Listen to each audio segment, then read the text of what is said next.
Hallelujah. Sorry kadogo. Hallelujah.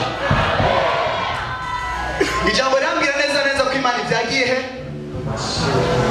Amashimwe so gutanga isadaka gusa so gutanga iki Imana ariko muri abantu bavuze ati ngo mu buryo bw'impemu nta yindi sosi y'Imana nta kindi cyakura cy'Imana atari amashimwe tuyiha.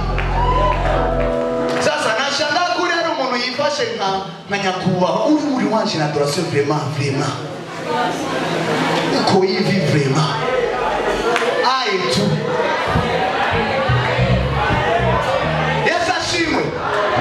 Yesashimwe umiriza uhimbaza Imana subuzima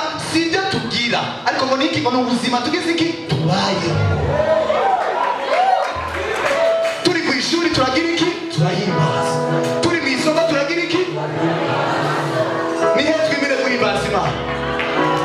Haleluya.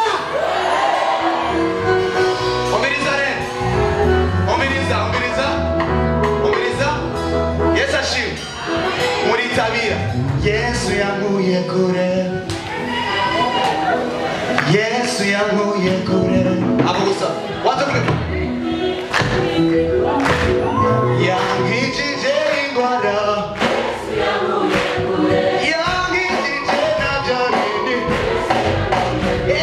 Bakama mwe mwana mama, Yesu yankuye kure, yamukuye iyumvire